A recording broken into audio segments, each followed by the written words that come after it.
Welcome you to this third installment of the Kentucky Valley Educational Cooperative's virtual Micro-Credential Summit. One of the reasons that we have this summit is that we can bring together national, state, and local education leaders to network, engage, and have conversations around professional learning based on competency-based models, which includes micro-credentials.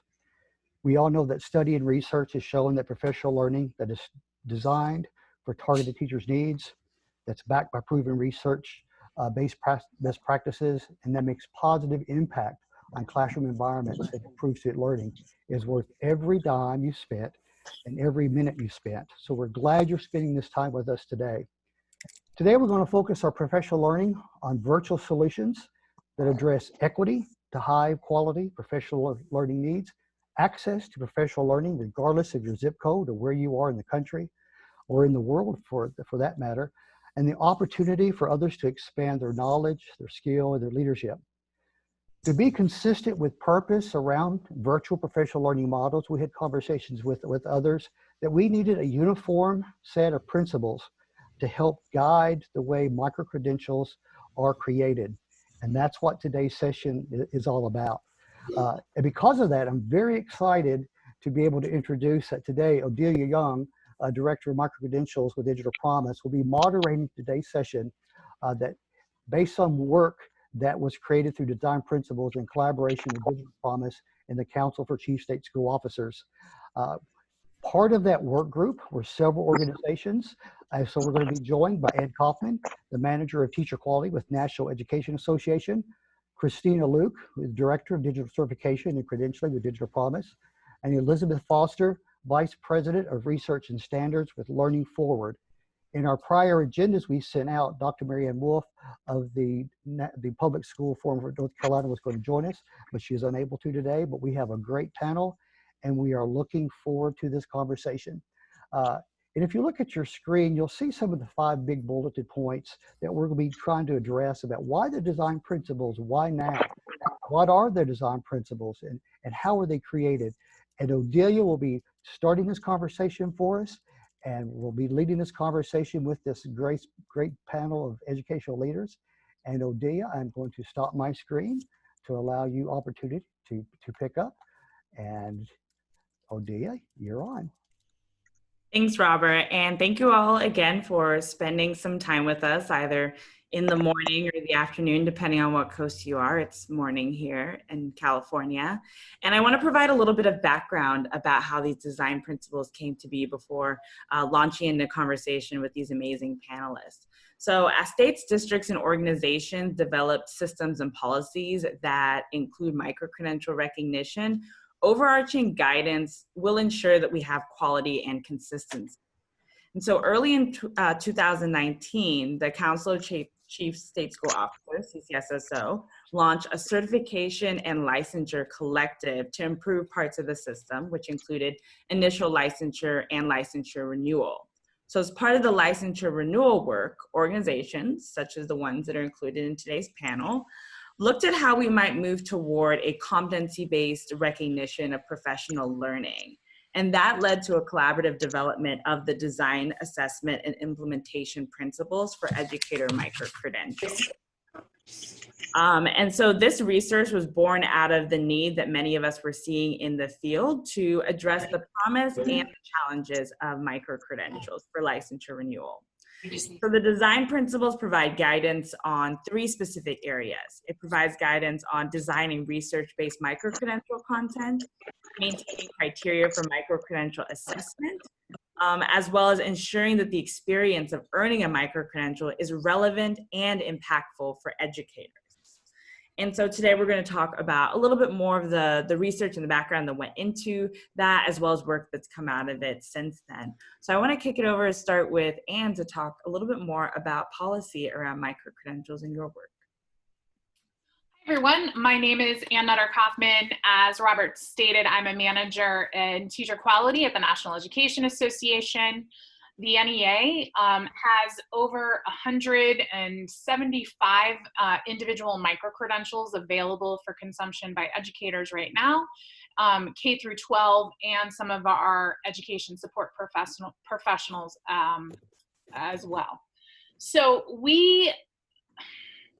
several years ago, we had a director in my department, Segun Eubank, some of you know him, who heard this wild idea about micro-credentials and was like, we should try this. This seems like something we should really do. And I looked at him and thought he was crazy because in part, the policy situation around this was non-existent.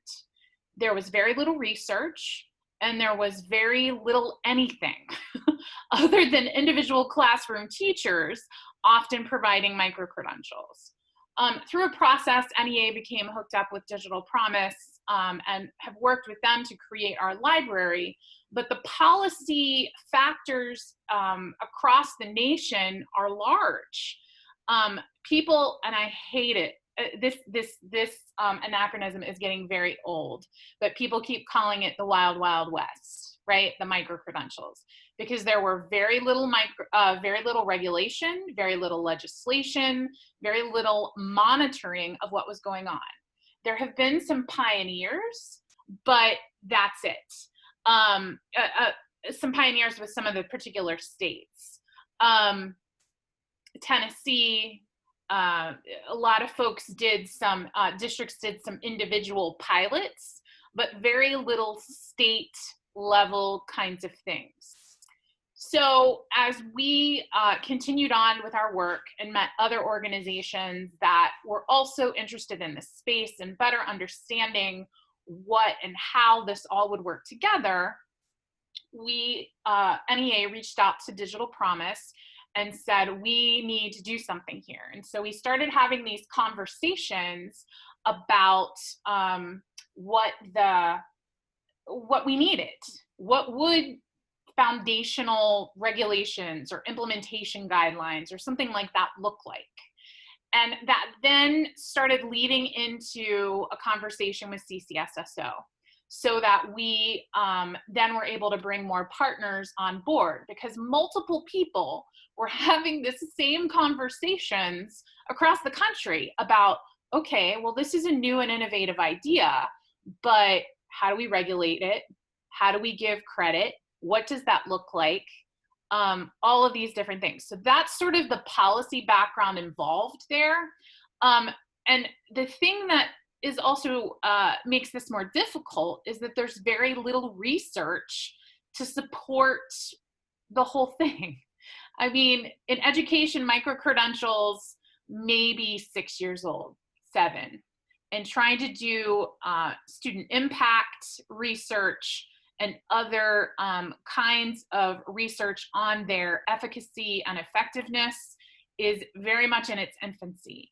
There are definitely those organizations out there that are doing that work and have started that work, but it's not, for the most part, published right now. Melissa Tooley from New America put out a paper, I think it's been 2 years ago now. I'll put the link in the chat when we're done, but she put out a paper a couple years ago that really talked about how the systems of professional learning were really all over the place around the country, and specifically what the potential for competency-based professional learning could look like, and micro-credentials as an example of that. And Melissa was on the task force that helped create the design principles, but that work was one of the foundational pieces that really drove what we ultimately had lots of conversations around what should be and where we might want to go. I'll just leave it there, I think, Bedelia, unless you have follow-up questions that I'm not thinking about. Yeah, I was hoping that you could share a little bit about what some of those conversations look like when you are talking to some of your LEAs. Some of the conversations around policy. Maybe. Yeah, around policy, yes. Right. So we are the largest teachers union. The conversations that we have with locals are very much with our local affiliates. The NEA has local, state, and national, sort of, that's the way we're organized. But the conversation with the district is joint labor. So both the management side and the labor side really talking about what professional learning should look like. We pretty early on put out some guidance around what districts should be thinking about in cooperation with their unions as they think about trying something new. Because what I heard in some cases was that the union will never let us do this. And in some places that might be true, but if the conversation is not begun or started, then it's difficult to do so. So some of those considerations would be having an exploratory committee, not changing anything major until you have a pilot. So if you have a year of trying something out before you decide to change regulation or change something massively. Some folks are paying stipends or other monetary amounts for micro-credentials, salary advancement. What does that look like? How is that built into the collective bargaining agreements or the MOUs that districts have with their unions? NEA becomes involved in those conversations as an expert in the field. Very much at the local level, our local affiliates will have that conversation with the districts, with us as supporters, and understanding what that is. But I will say, districts are confused in many cases about what to do. There's only a few states that have policy, regulation, and guidelines. Some of them have decided to create their own, which isn't necessarily a bad thing, but what standard are they following? And we also, I won't say which state, but in one particular district in a state, they actually got rid of all other professional learning and said there will be we will not pay for outside professional development. We will not pay for college courses. You have to take these micro-credentials. And oh, by the way, they're non-transferable if you leave the district. So they really narrowed themselves and really did not benefit educators and kids that way either, because that's not really a model to keep things going. So in general, I think districts are doing the best they can and more are getting involved, but it has been a hit or miss in some places about how they move forward. The NEA has some guidance as well. I'll put that in the chat too once I stop talking. Odelia, is that what you wanted me? Other follow-up questions, Odelia? No, that was really great. You gave us so much to think about there, like who's in the room, who's making decisions, how are we impacting like our most precious key stakeholders, the students. What are we, as you add things in education, you don't want to limit options people have, you want to open them up, because the more options that we have for people and the different ways that they want to engage in professional learning are really important. And I hope, I encourage people to put more questions in the chat, because Anne, you gave us a lot to think about, especially around piloting and how do you keep track of data to show impact in something that's new, so you don't, go really far in one direction without knowing that it's getting you the outcomes that you're hoping to get. Odelia, I was gonna say there's a couple questions. Can I answer them, Robert? Did I interrupt what you were just going to say? No, I was just going to say there are some questions in chat. Also, I encourage folks to use that chat function to connect to each other, because as Dr. Kaufman mentioned, this collaboration, this conversations across states all over the place. So using the chat functions to speak to everyone or to speak privately is a great way to connect as we move forward. So Anne, you're back up. Sure. So there's a question about collaboration with Learning Forward. Absolutely.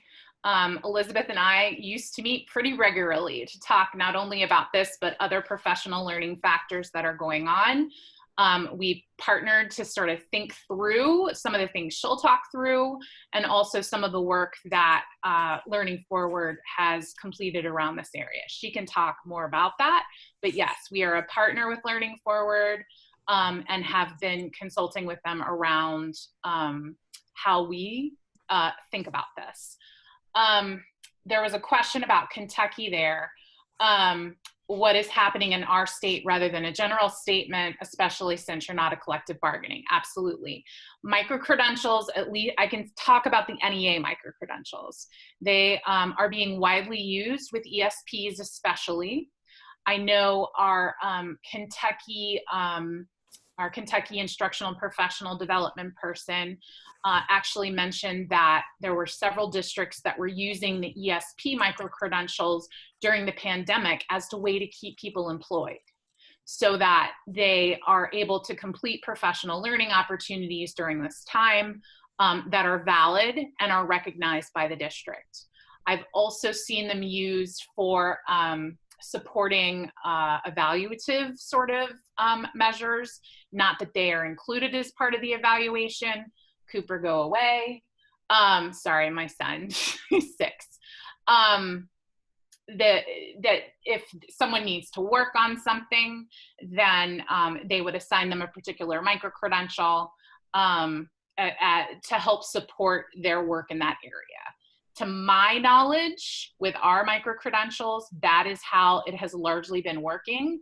I know Jefferson County in Kentucky has been trying to do, they actually had a couple pilots, I believe, of micro-credentials in different ways. So there is definitely movement, but to my knowledge, I don't believe Kentucky has regulation around it. Robert or the KVAC people would certainly know better than I. Okay, we have some work around policy with micro-credentialing, not per se as far as that specifically. We are undergoing a change into our continuing education option program, which leads to a rate change, which is also receives more compensation. We're a 3-tier system, a rank 3 for a bachelor's, a rank 2 for a master's, or a continuing education option. Within that work, there are guidelines that allow for micro-credentialing to count for the competency-based professional learning within a educator system of learning so that they can receive their rank 2 or rank 1. So though it's not in the regulation language, it's in the guidance language for that regulation. And this is Jennifer. And as far as micro-credentials being used for professional learning, there is nothing that would prohibit a district from utilizing micro-credentials for professional learning. So we, in our region, we have several districts that are developing professional learning systems that incorporate micro-credentials where it fits in terms of personalized professional learning. So we can share some more examples of those things with Michael if he's interested. We'd be happy to share those. Yeah, thank you. Yeah, Kentucky's doing great work. So whoever asked to find out more, definitely. So I'm actually going to pivot now to Elizabeth, since Learning Forward came about, to talk about your standards and just thinking about micro-credentials more within a larger system of professional learning. Okay, great. Thank you. And thank you to Tara, who brought up Learning Forward. I'm excited that you made that connection and look forward to talking with you about Learning Forward in Kentucky at some point in the future offline. So I have a couple slides I'd like to share. Can you see them? Yes, Anne can see them. Okay, yes. Thanks. First, I'll just say that, Learning Forward was really pleased to be part of the CCSSO Educator Competency Group because it did bring together a lot of experts from the policy, research, and practitioner worlds. And there were a lot of really lively, interesting discussions and a lot of cross-group movement, and it was fun to be a part of it. I'll just say a little bit about Learning Forward for those of you who might not know us. We are an organization, an association solely focused on professional learning. We have 44,000 members and subscribers from all roles in the educational system. We have an international membership and about 30 mostly state affiliates. We have 2 affiliates in Canada and 1 in India, and they bring a really interesting perspective to our work. We are also the organization that developed the standards for professional learning, which I'll talk a fair amount about in a minute. And we have a magazine that's a great resource on all things professional learning that features research, summaries, tools, resources, and articles by practitioners. And it's our commitment to always be elevating the voice of the practitioner in these conversations, including these really important policy conversations that Anne has been talking about. And I will say that we have been lucky enough to work with both Digital Promise and NEA on a number of different projects and fronts, including this micro-credential effort. So here's a little slide about our magazine to try to entice you to subscribe to it. So let me talk a little bit about the standards, because when we think about micro-credentials, what we really think about is their role within the larger ecosystem of professional learning. So we're really interested in how micro-credentials can support individual educators on their professional learning journeys, but also interested in how that micro-credential pilots and systems can inform the larger body of research about what we know about professional learning. So our role in these conversations was really to think about how the standards that we've developed that were first developed in 1999 could really be used as a lens to think about quality and consistency in talking about the micro-credentials. And this was a lens not only in these conversations with CCSSO, but also in some of the conversations with NEA about the development of their micro-credentials. We had a couple of people working on those committees, and that work informed the micro-credentials, but also Learning Forward's own work in supporting them. So I feel like I hear a dog barking. Is that true? Is that your dog, Anne? Okay. Okay, so let me talk about the standards. So together, the standards that are based on research and evidence about what professional learning is effective for both teacher practice and student outcomes. And together they define the content, process, culture, resources, and purpose of professional learning. These are actually undergoing a revision as we speak because they were last updated in 2011. So we're looking at what research has come out since 2011, what are some emerging trends in teaching and that sort of thing. So we'll have a revised set of standards out in about 18 months. But for now, I will talk about the existing ones. I didn't realize this slide was animated, so I'm very excited that I'm able to do this.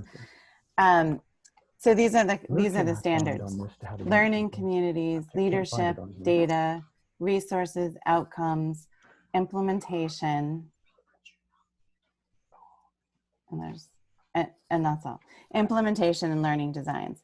And I will say that each of these standards starts with the STEM that's designed to capture Learning Forward's commitment to equity and excellence. So each standard starts out by saying professional learning that increases educator effectiveness and results for all students, focuses on leadership that designs effective systems for all educators. So this is part of the way we sort of operationalize our commitment to equity and excellence for all students. And I will say that part of the power of the standards is in looking at all of them together. There is an inclination to pull out one standards and work on that and think that that's the way you're going to create change. But as we know from change research, that's not really how it happens. And so we always talk about the standards as a set.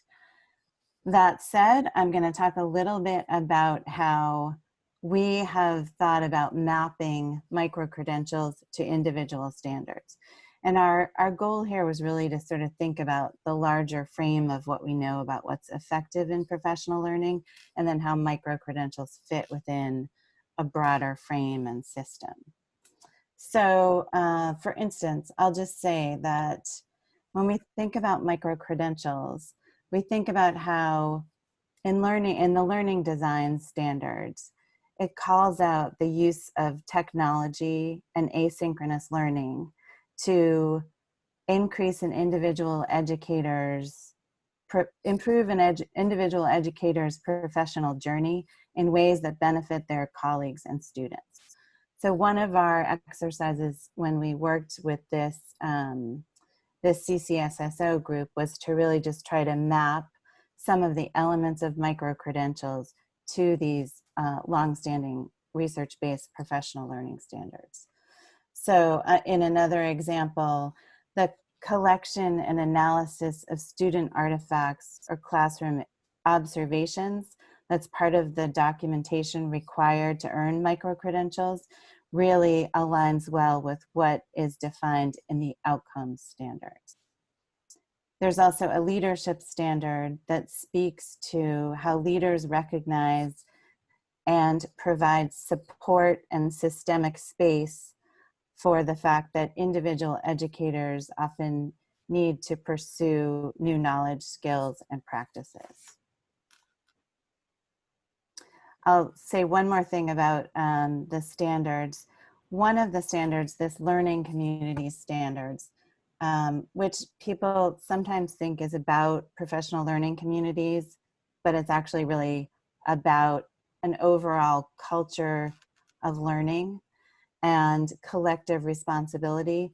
This is where we really see micro-credentials contributing to the culture and framing of a professional learning system. So I point all this out just to say that it's important to think about how micro-credentials are an innovation and a separate strategy, but also a really critical piece of a well-supported, well-designed professional learning system. So as we were having these conversations as part of the CCSSO group and often, you know, offline in the hallways and other kinds of groups, we were talking a lot about how the potential of micro-credentials can best be realized if there is a system that's able to respond and support micro-credentials, you know, on a lot of different levels. And so we worked on a, oh, I didn't talk about this slide. This is a slide that's, I'll just say quickly, this is a slide about how you can't address one standard without all of the others, or you'll see in the right-hand column, you end up with sort of less desirable results. I should have put it earlier in the deck, but there it is. Going back to what I was saying, so we were having a lot of conversations about how micro-credentials need to be part of a supportive nested system. So we worked with Anne and Christina and Bedelia and a group called the Cooperative Classroom to design, to sort of try to represent in an infographic what that nested system will look like.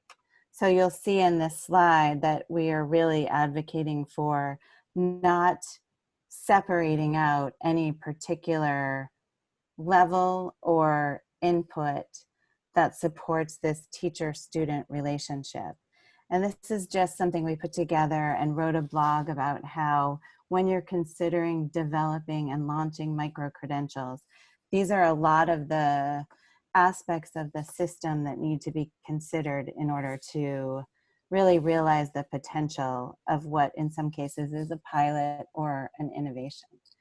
And with that, I will just close, and Bedelia, let me know if you have any follow-up questions. Yeah, there's one follow-up question in the chat that I saw that said, can the Learning Forward Standards Assessment Inventory be used to look at micro-credentials? That is a great question. Liz, can I say something about that really quickly before you respond? Yes, please.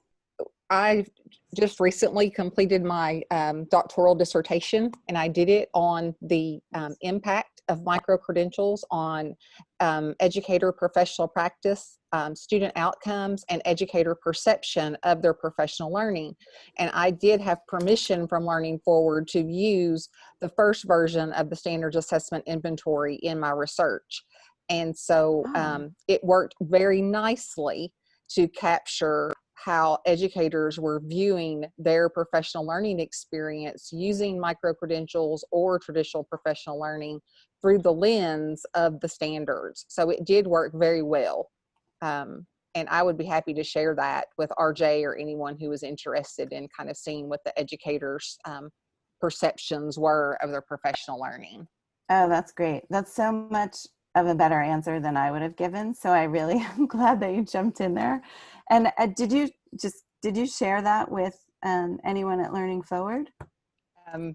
Well, just informally. Oh, okay. But I would be happy to share it. Yeah, that would be great. We'd love to see it. It's finished and it's all finally wrapped up with a big bow on it. So yes, I would be happy to share. And RJ, if you,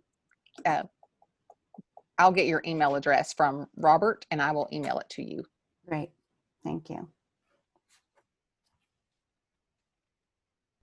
Great. Was there anything else you wanted to add, Elizabeth, on that? No, I just think that Jennifer's paper might be a nice input to our standards revision process. So I'd love to see it. Thank you. Great. All right, I'm gonna go over now to Christina, and yeah, Christina's gonna share a little bit about just some other research that went into the design principles and some policy like mapping around the US.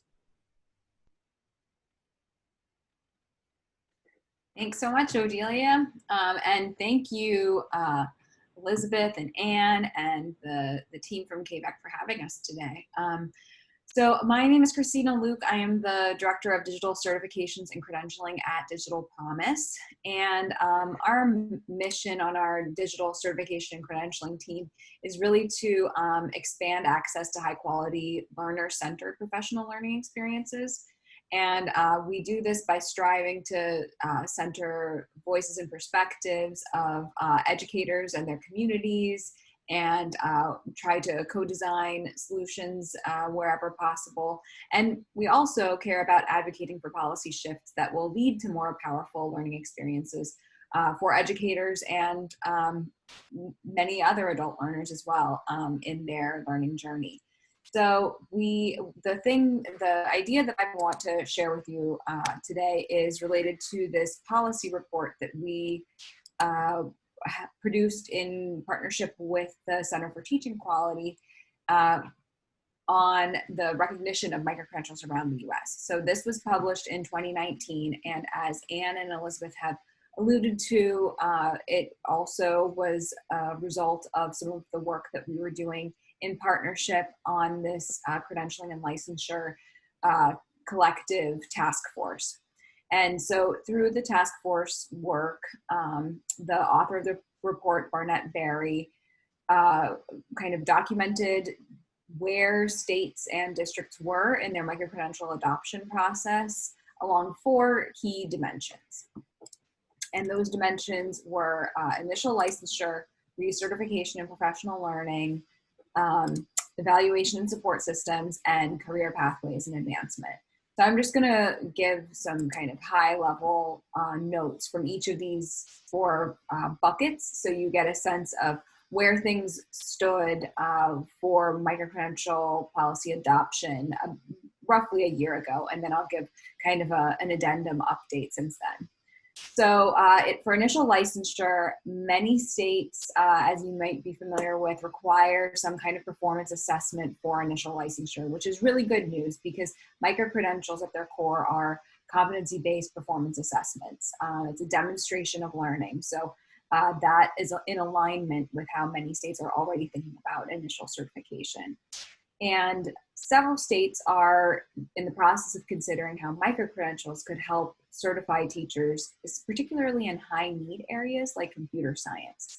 So one of the benefits of micro-credentials is that the content can be developed in areas that arise as high need, like computer science, where there might not be a traditional route to certification for a computer science educator or that kind of thing. And micro-credentials provide a way to support alternative routes as well.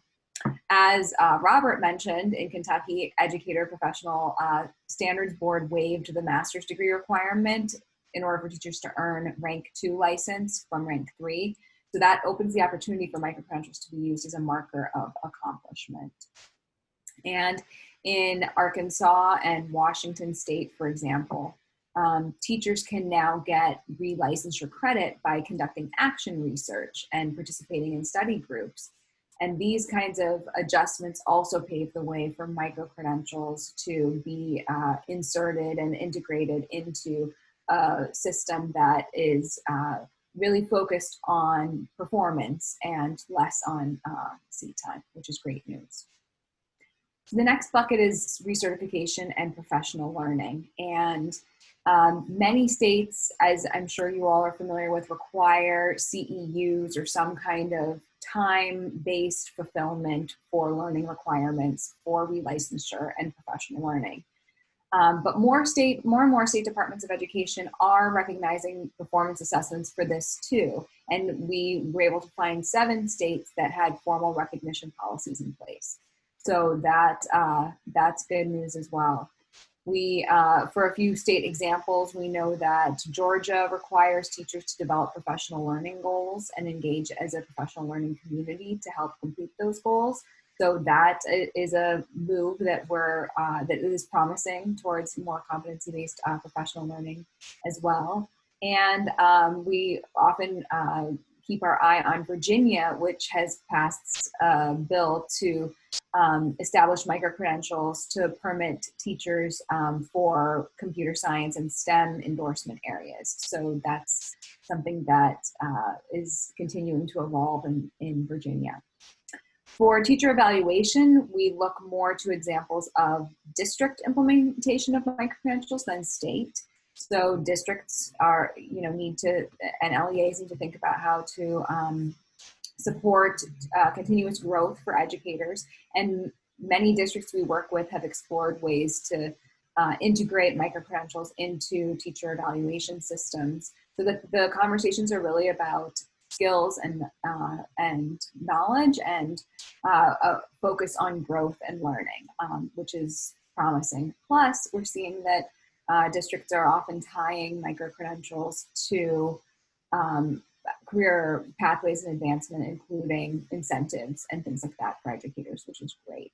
And then the last category is career pathways and advancement, where we see that districts are allocating extra time, pay, and leadership incentives for educators who use who earn micro-credentials. And we are excited by this because we think that the more that micro-credentials can be part of the conversation about career advancement and promotion, the more the conversation is shifted to competencies and skills, which is leads to greater access and equity to leadership roles. Christina, there was a question on the chat from RJ. He says, in terms of policy, he was curious to know if the panelists see universities accepting micro-credentials for university credits or incorporating them. And he also phrased part of that question to Jennifer, because she had mentioned last time about using them in courses. But if you wanted to address in terms of policy, what's the acceptance by universities?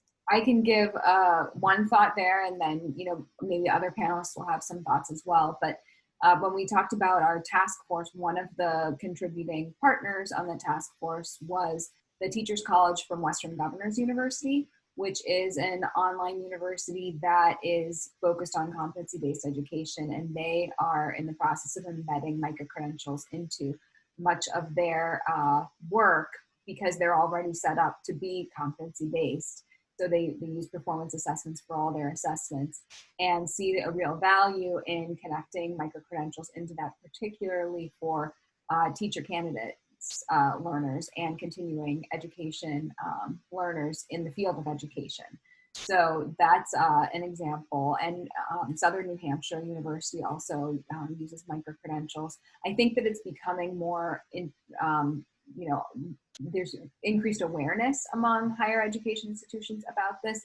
And I'm actually going to share one more resource, which is the Digital Promise Micro-Credential Policy Map, which shares information by state about states where districts are implementing micro-credentials, states have formal policies or emerging policies related to micro-credentials, and higher education institutions have micro-credential policies in place. So this is a good resource. It's the tip of the iceberg, and this landscape is changing regularly. So we're always trying to update and make sure that this information is as updated and relevant as possible. But this is another resource, and I can drop the link in the chat, that folks can use to see kind of where things are by states at any given moment. And if you do have anything to add to the map from your state, there is a link on that landing page as well to fill out a form to tell us more about what's happening in your state or district. I wanted to add something to RJ's question, if that's okay, just real quick. Totally agree. It's definitely becoming more common for universities to include them in courses or to have policies or those kinds of things. But a word of caution here, because what we're also starting to see in a couple of places is them being used as alternative certification programs, where candidates are required to pass the micro-credentials only in order to be certified. And quite frankly, that's one of my worst nightmares come true, mainly because, yes, they can totally be used to assess competency and knowledge and understanding, but that practice teaching and that experience in schools and those pieces, really, we need that as part of teacher education. And I don't know if we really got that far with the design principles, but it is definitely something that some states have begun to explore. So I just want to put that as a caution there.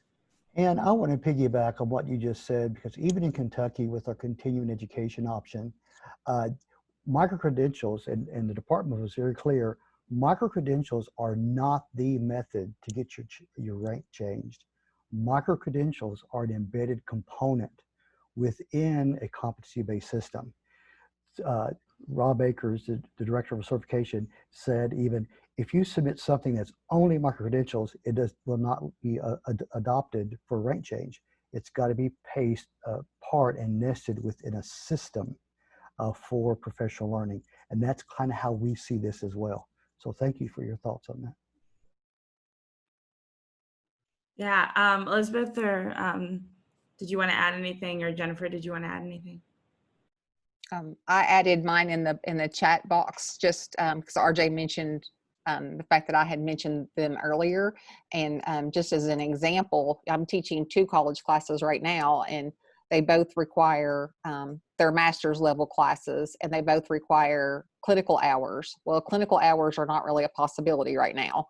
I'm not going to send someone into a school district that's battling re-entry decisions around the COVID-19 for clinical hours. So they are provided a lot of different options, but some of the options do include earning micro-credentials, because there are micro-credentials that don't require students to be there.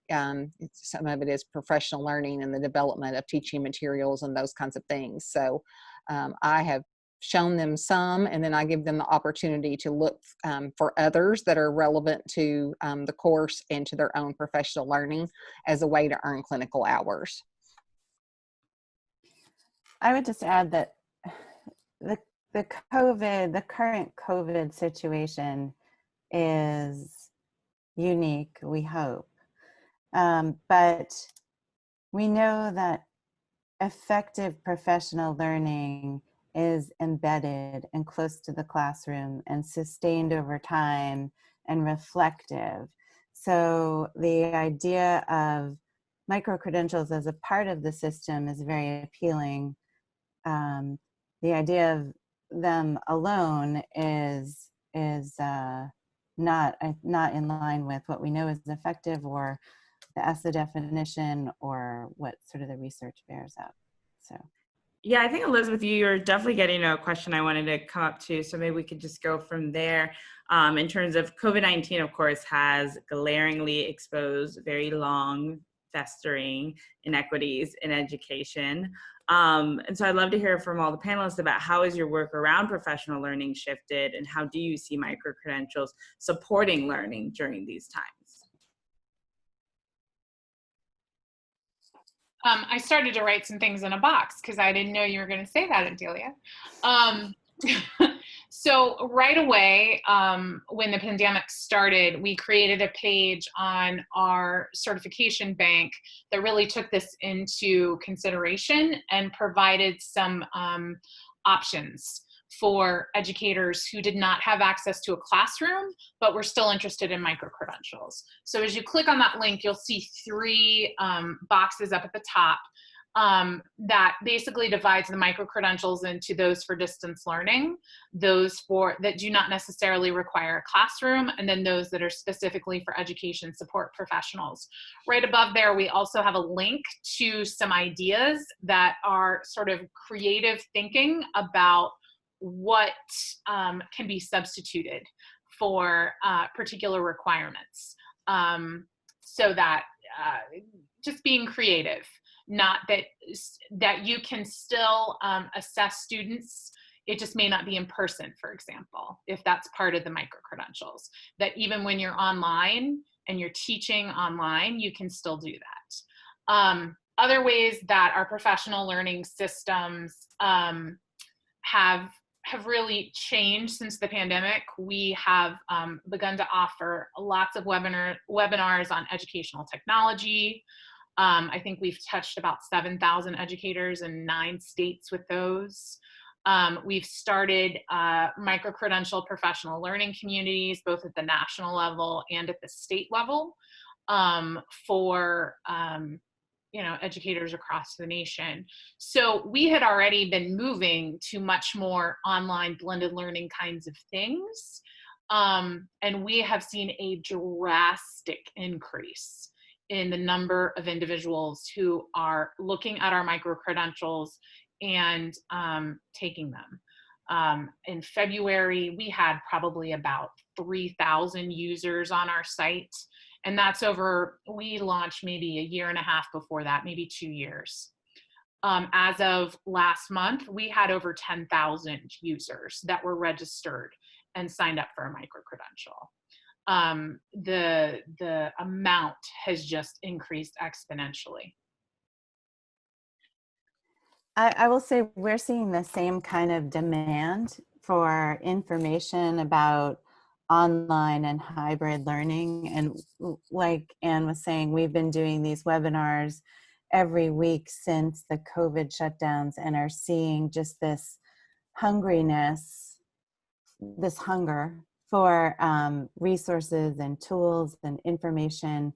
We don't have micro-credentials as an organization, but the idea of this sort of desire for encapsulated knowledge and skills related to how to make this transition is really something that we're seeing. And what we're trying to do is collect data and information that we can then analyze to really better understand what people are looking for in terms of immediate professional learning needs, but then also what can we learn about how people are using their time and resources that could inform longer term professional learning planning. Yes, and I will echo what you both said about increased demand.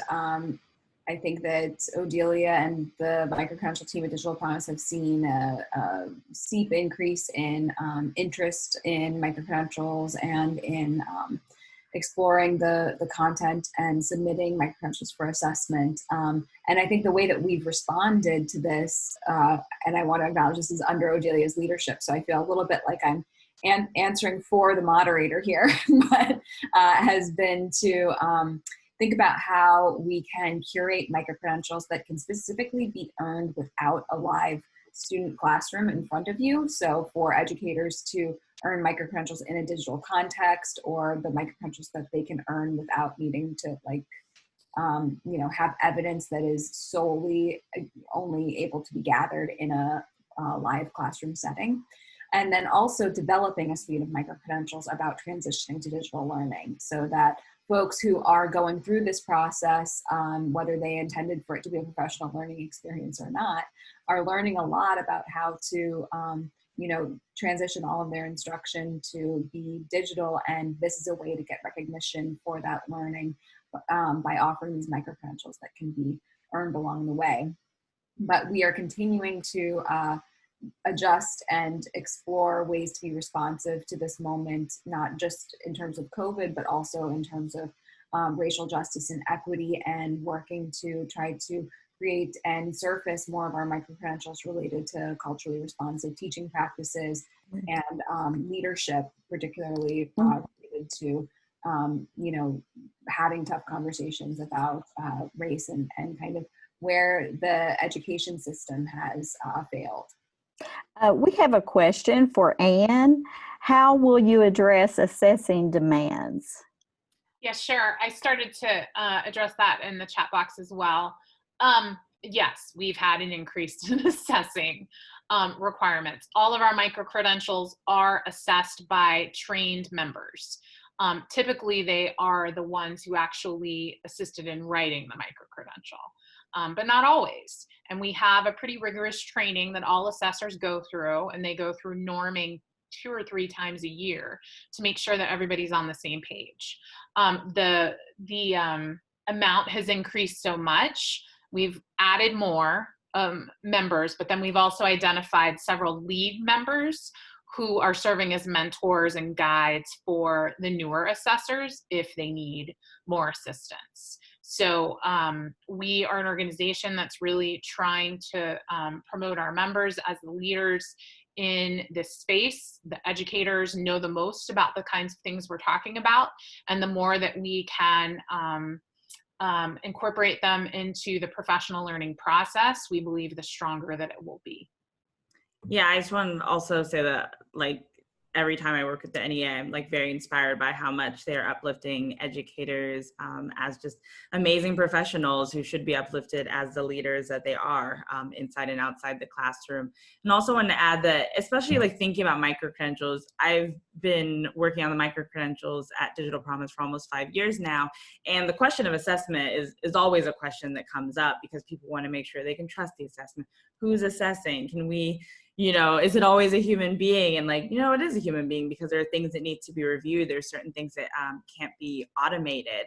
And, I think I probably also speak for Anne as well, like, as organizations that also are running a platform, that it's important that, like, as we're building out that platform, that you are building it out for scale and making sure that assessors, it isn't just that the user of the platform has a smooth user experience, but the assessors do too. And that's something that's really important for us at Digital Promise, is making sure that the experience of the assessor and the issuer in the system is very smooth, very easy, that, if you don't earn the micro-credential the first time around, it can go back to the same assessor and create that continuity of feedback and that feedback loop. As well as, we're unique in that we partner with many organizations for our ecosystem. So we have over 60 issuing partners, and bring them together fairly regularly to talk about, like, what does it look like to have a rigorous assessment system, building out toolkits that they can use to help them bring on the right assessors, like assess in-house, and continue to calibrate on those rubrics, because it's really important. People want to know that they can trust the assessment system. And so I did want to talk a little bit more about, Christina brought up just everything that's going on right now, how we're looking a lot more about racial inequities. And so I don't want to conflate the two, you know, COVID-19 and race, but like many oppressive systems in the US, they are interlocking. So when we think of COVID-19 and who's most impacted and racial inequities within that, how might we expand these current design principles to be even more explicit about equity and access?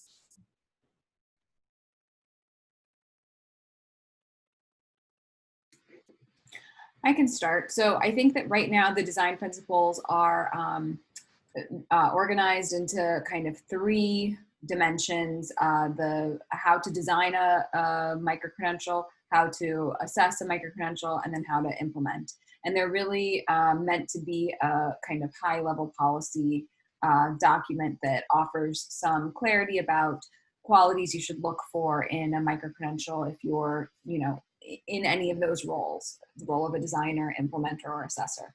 And I think that throughout the document, there needs to be another review to make sure that in the way that the principles have been described, there hasn't been any, you know, privileging or oppressing folks in kind of how we've framed the thinking. But I think more also we need to make sure that we're calling out the opportunity that micro-credentials offer when it comes to equity and access, because as I hinted at a little bit before, shifting the conversation about learning and professional learning, shifting conversations about hiring and promotions and things like that from topics that are often laden with bias and things like that to skills and competencies is a way to move towards a more racially just, you know, society. And I think that we need to think about the promise that micro-credentials have to be able to make that shift in how we talk about competencies and skills and learning. So, and Christina and Bedelia and Elizabeth and I all had this conversation during the when we were writing these principles or conspolling them. I'm not sure they go far enough in how we should be talking about implementation and assessing, especially in this area of equity.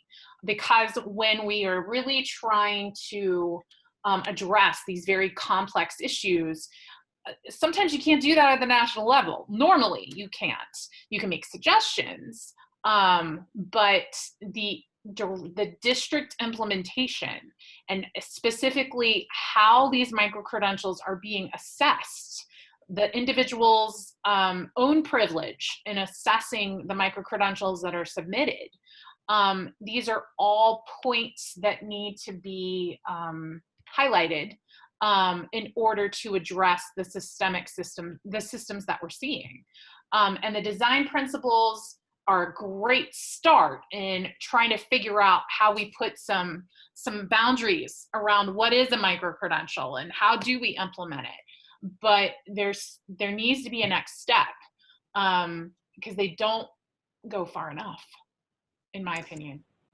Yeah, I would echo that. I mean, and this does sort of harken back to some of the conversations we had early on about how specific we could get while still keeping these general operating principles. And I think that it's worth revisiting them now again with just this idea of sort of systemic inequity in mind, because even just looking at them right now, I can see places where some addition of language, some guiding, you know, some more specific guidance around what to consider when assessing, what to consider when providing feedback. Like I can see some places where we could be tighter on these issues. So I think it's a really good question. It would be a great question to sort of just open up again, just sit down with just this one question and take a look at them, look through them again. That. Oh, go ahead, Anne. No, I was just going to say that opens up another thing, though. In my head, the next question in my head, well, why didn't we go further? Right? And part of it are the times are different. And they're really not different, but how we're talking about them are different. And we had a very diverse group in the room around the design principles, extremely diverse in terms of thought, right? Around what is professional learning, what is micro-credentials, what are all of these things together. So as happens in the as happens with the legislature, when you have lots of different divergent views, you honestly end up somewhere in the middle, right? And that seems to, I think that's where we ended up. Yeah, I think I'd also just, like you said, but I want to increase the, the diversity in many different ways of the people who are talking about this. When I was speaking at the BAD Summit 2 weeks ago, I talked a lot about who's in the room when we talk about credentialing and micro-credentials, and how often I am the only, Black woman in many spaces, or one of a few who are talking about it. And when I think about the people who could really sometimes most benefit from something that is focused on skills and competency, I think that we could definitely go further in making sure that those people's voices are heard and written into the things that get published. And I agree with Delia too, especially, sometimes there's consequences occur that you don't realize you're creating as you are looking at these design principles. So looking at some things that happen when you forget about race or gender, or even like rurality versus urban, closing that gap as well. So this is a great conversation. And I think having these folks talk about looking at the design principles with more intent on looking at the equity and access, I think this is a wonderful topic. So I appreciate you bringing this up. I'll just add, we're going through this process with some of our, with the standards revision and some of our other publications and statements at Learning Forward, and having the conversation about, if you look back on something you wrote and you sort of have to explain that your position on equity is embedded but not apparent, then it probably needs a fresh look. And that's just sort of something I've been thinking a lot about for Learning Forward, and could be an interesting exercise to do with these. Definitely. And I think all of us in our organizations, and probably everyone who's on here, is having those conversations. Right. And it's okay to revisit things and do them better. And, it's a natural cycle. Like Anne said, when you have so many voices in the room, you end up kind of meeting in the middle somewhere, but what would it look like? And I wonder if some of these design principles now then have a more localized conversation, be like, hey, how can we use these design principles in this specific area, and then see what they think is missing for their context, because we know that, why there are constants in education that are challenges. One big one right now is connectivity for a lot of people. There are specifics as well. And I don't think we want to go too far into the design principles that we don't allow for those specifics to come out about as well. But I think there could definitely be more guidelines, like you said, on implementation that matters to everyone across the board. And then I did want to end with this question before we kind of open it up to just wider questions, is based on what we, research came up a lot and how there's limited research in this area.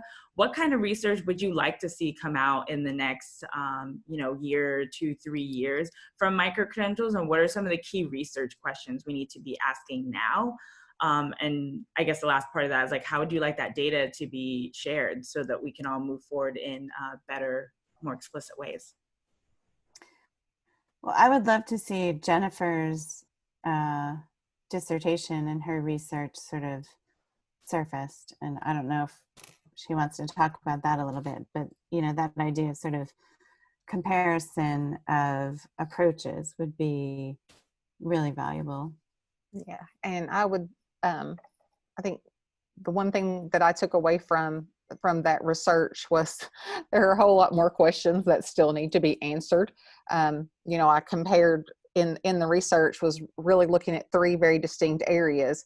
So taking teachers in our region who earned micro-credentials as part of their professional learning system, and teachers who engaged in what we just call traditional professional development, which was usually district organized, and it was usually a free option, something that they could bring in that would be for free. So looked at 100 educators in our region, comparing 50 of those who earned micro-credentials as part of their professional learning and 50 who participated in the traditional professional learning, and looked at them in light of their professional practice ratings, their impact on student outcomes, which is basically their formative assessment, their interim benchmark assessments, and then their perception. And just to summarize it all down really simply, we could not come up with a significant difference in the educator professional practice ratings. And that goes back to a deeper problem that we have, and probably states all over have, and that staff are rated very highly on these frameworks that are used for evaluation.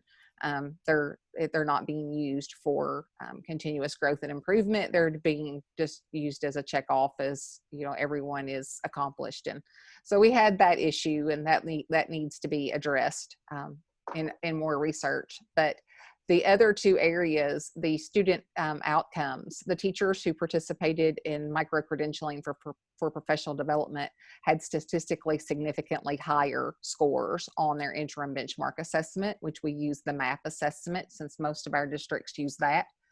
And then the other area with the teacher ratings of their professional development using the standards assessment inventory. And that was, again, the teachers who participated in the micro-credentialing.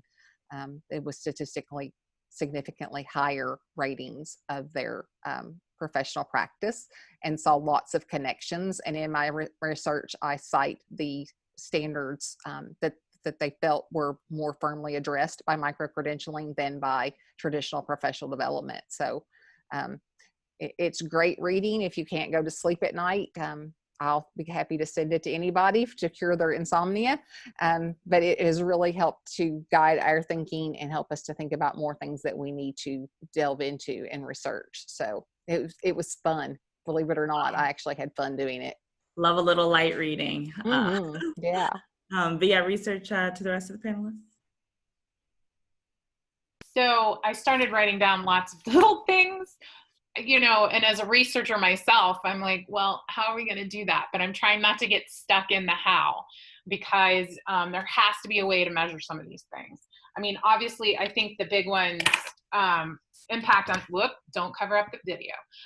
Impact on student learning, of course, impact on teacher learning, impact on colleagues, like colleagues doing this together. We know that teachers learn better and are able to improve student learning more effectively when learning together. What does that look like in a micro-credential setting? Again, we need more comparisons, as Jennifer started, around the different types of PD. And then what are the differences between sort of teacher choice versus administrative choice in micro-credentials? So independent, sort of, I'm going to work on these things to improve my practice, versus an admin saying, this is what you're going to do. And then related to both of those things, how do they impact school improvement or not? What does that look like in trying to reach school improvement goals? So I can go all over the place, Bedelia. Would it even be really interesting to look at what people choose and what their rationale is for choosing it, and then how that maps to a school improvement plan or a PLC conversation, or yeah, that'd be really interesting. Yeah, I think it would be interesting to do more research about how micro-credentials are implemented in different contexts.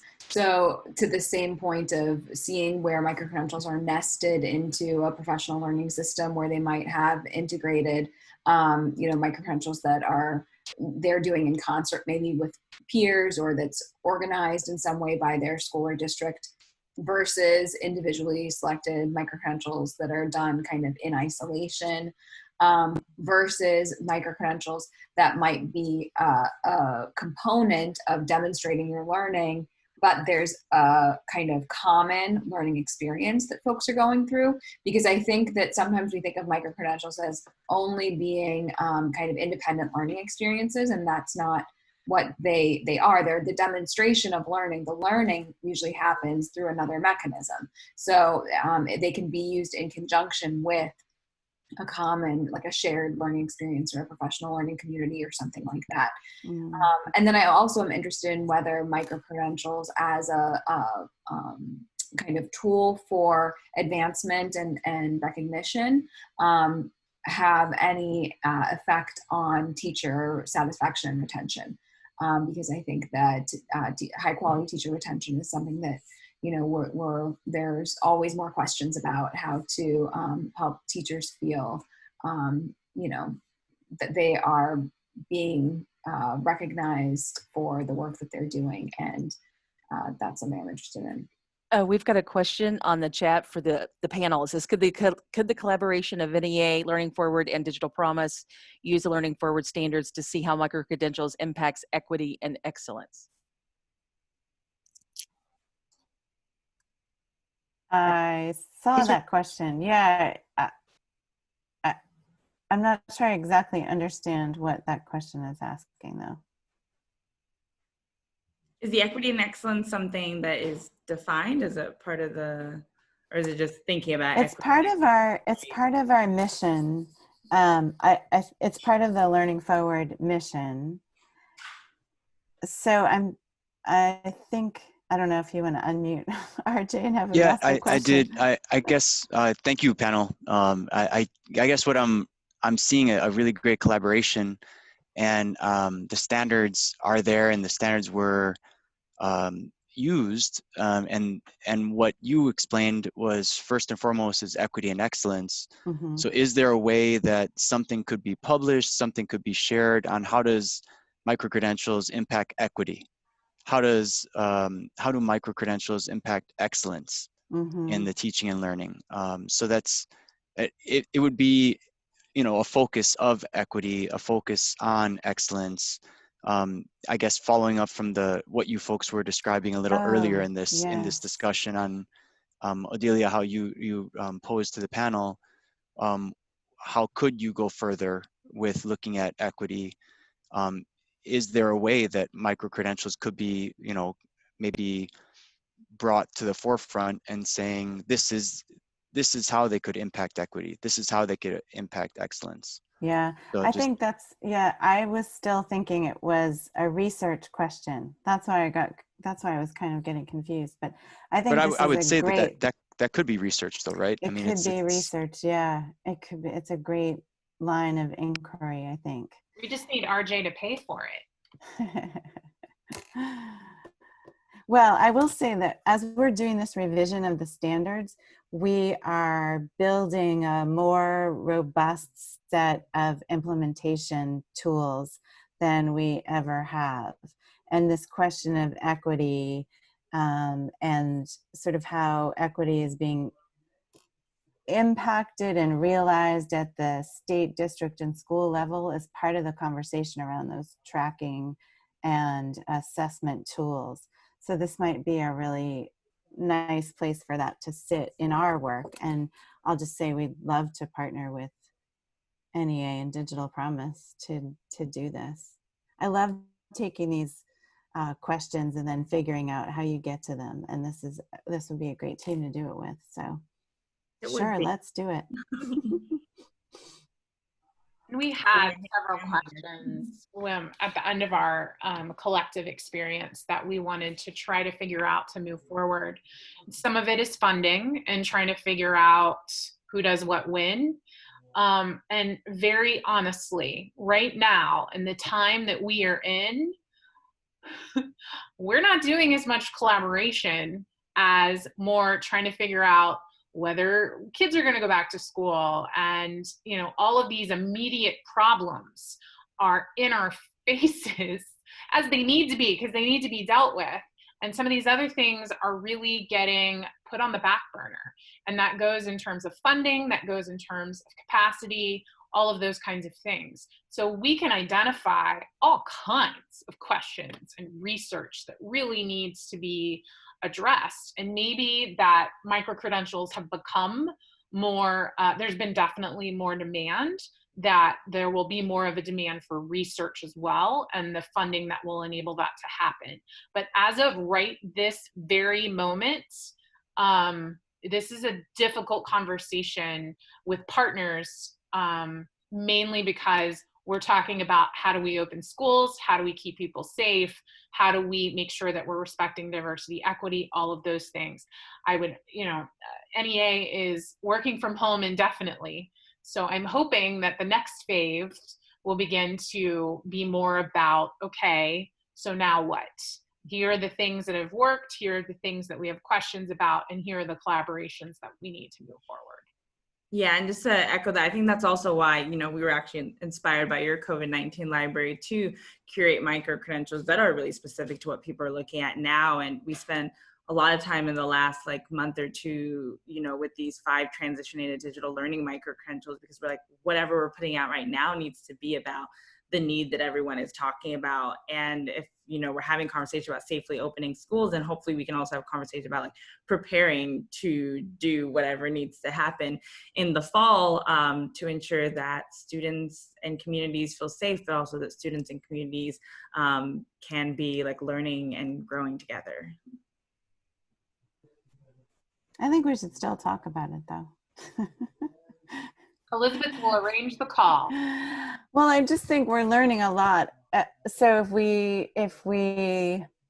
I appreciate what you're saying about sort of the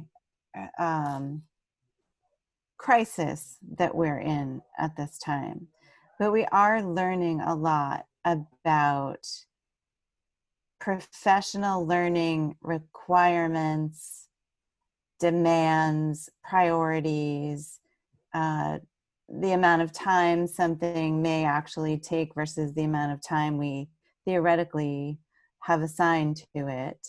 And so we could, when we're ready to sit down in a normal world, we could have this conversation about what we've learned from this crisis period that could inform, more hybrid approaches, including micro-credentials for professional learning systems. So I think that's the thing I'm really interested in terms of research as well, is do micro-credentials support particular situations like this better, as well as how do micro-credentials help us in some of these more emerging areas and topics as well, like artificial intelligence, like cybersecurity. I think asking ourselves where do micro-credentials support best is also an important question. Mm-hmm. Yeah, that's good. Well, I'm going to do a time check right now because this is absolutely phenomenal conversation. We began introducing the work of micro-credentials of virtual learning about equity, access, opportunity. We're here talking about how important this work is, how with COVID-19, this virtual learning environment that we find ourselves in, how can we create systems that if something like this were to happen again, it would not stop the learning for our educators and our students, so that we can be better prepared. So this is absolutely phenomenal. So one of the final things I would like to do is for time's sake, are there additional questions that are just burning, sitting there for the participants? You can either unmute yourself and ask the question or put it in the chat box, and our chat monitors will watch that. So to ask your questions now.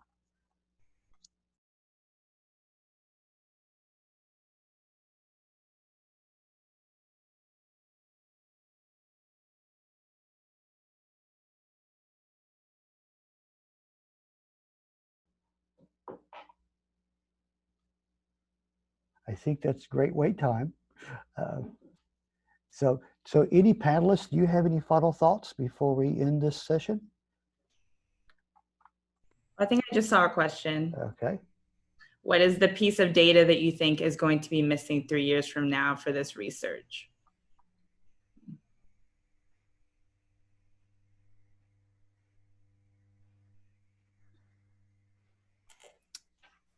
I think it's just going to be starting, right?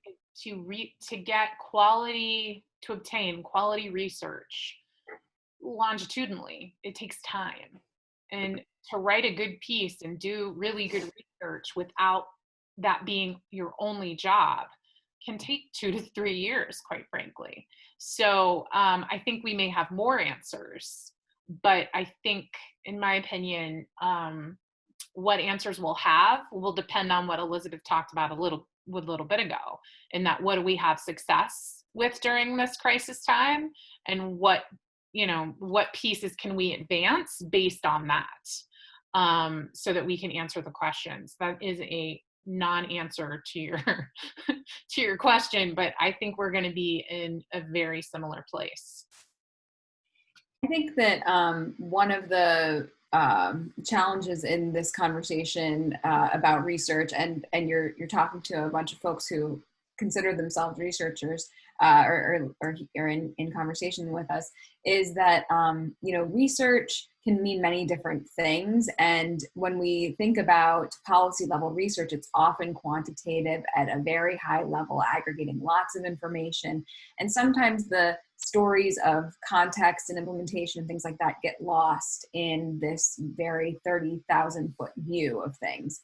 And so I think that one of the things that we are going to need to push back against is putting all of our thinking and effort into trying to draw the correlation between micro-credentials earned and student learning impact, and instead try to take our time understanding some of these more nuanced implementation pieces and how to guide the movement of micro-credentials in a way that is productive and will eventually get us to that link between professional learning and student learning, but not rush to that place too prematurely, to kind of go slowly and make sure that we're making moves that are thoughtful and equitable along the way. Yeah, I just want to echo what Christina is saying, as well as, like, I know something in Digital Promise we're doing is also rethinking like how research comes about and what questions we're asking, because I think for many years we've been asking very similar questions in education, and just making sure that the questions we're asking are going to be the ones that help us understand the situation best, because as we're learning more about these times and like who we want to support best, research itself can be very biased in how it's done and the questions we're asking. And I think we need to really think about that before we put any like research in place that would look at long-term impact of micro-credentials. We have a question. When will the Learning Forward standard revision come out? December 2021. Yay. There'll be a lot of fanfare.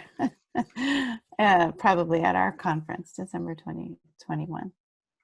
There's also a question about state transferability, which Anne, I didn't know if you wanted to say more about that. You started to answer. Not necessarily. I just, yes, and yes. We are having these conversations constantly with our state affiliates around what they should be advocating for or not advocating for. And what's his name? The NTask. Oh my gosh, brain not working. Who's in charge of NTask? Okay, never mind. He was part of the CCSSO group. You guys know what he's like. I know you know him. Anyway, this is something that has been on his mind. I don't know that they quite know what to do with it yet, in that they're still trying to think about transferability about licenses, right? So how does this relate to licenses in each state? I think then also is related to how it's transferable across state lines with micro-credentials. That's all.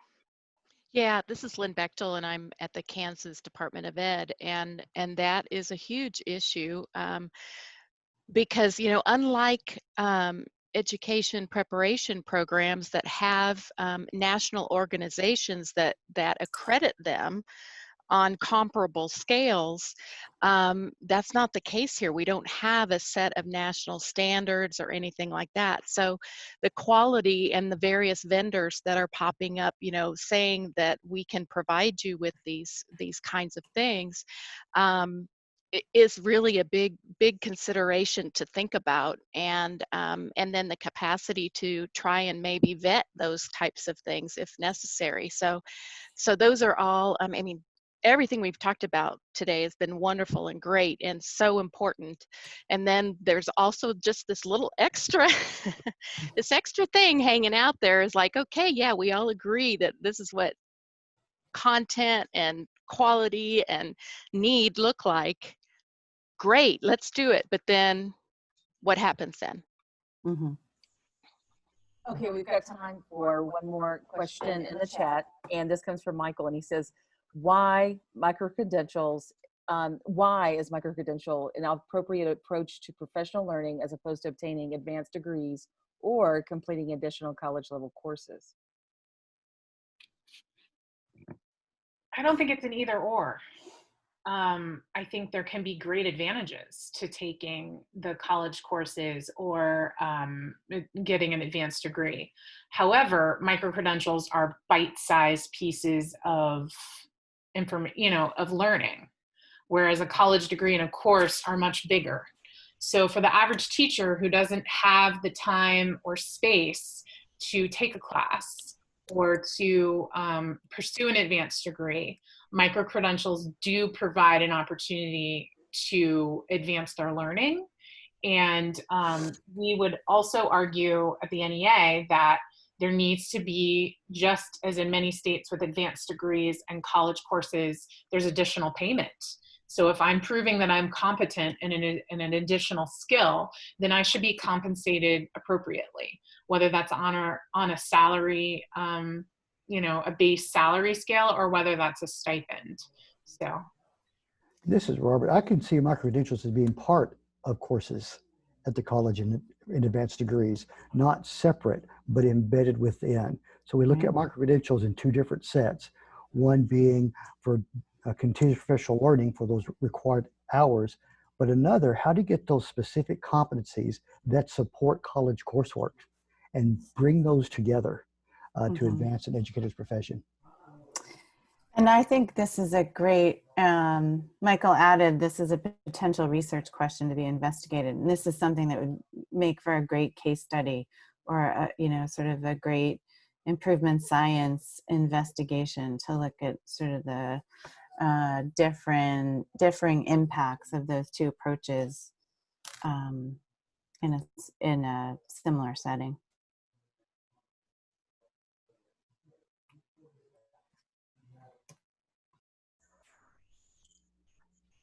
Any final questions before we conclude our session?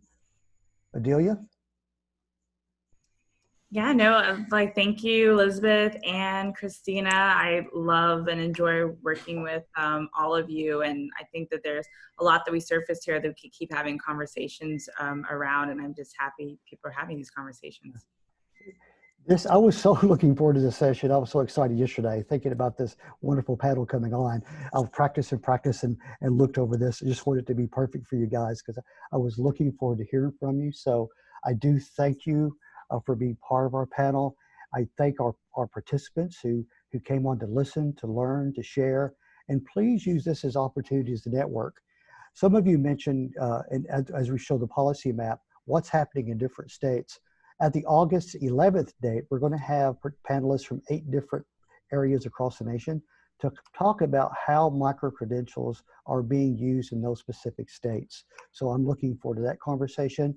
Prior to that, on July 28th, we'll be looking at how micro-credentials is having an impact on the leaders in our districts and schools, how they're being able to use micro-credentials to transform climate and culture of professional learning and the impact it's having on those classrooms. So we'll be hearing from the National Rural Education Association. We'll have state leaders, some principals who will be online having conversations about this work. Additionally, there is a vlog through the On the Road show where Jennifer is talking about her work with micro-credentials and her research. that is available that's on YouTube. We also are going to be starting something new with KVEC through our Digital Action Initiative with a podcast that will be focusing on various components. Part of that will be micro-credentialing, talking specifically to various states, folks from different states in depth of their work, not only with micro-credentialing, but other educational initiatives, and also what higher education is doing. One of these, what higher education is doing to meet the demands of virtual learning needs of our educators, not only for teachers that are emerging or current teaching, but also with those that are in their fields. So lots of great conversations occurring, and we're looking forward to those, and we hope you can join us next time. Again, I want to thank our panelists. Bedelia, thank you for moderating, and Christina and Elizabeth, we really appreciate you being here. And if there are a few chats at the end, make sure there's no final questions.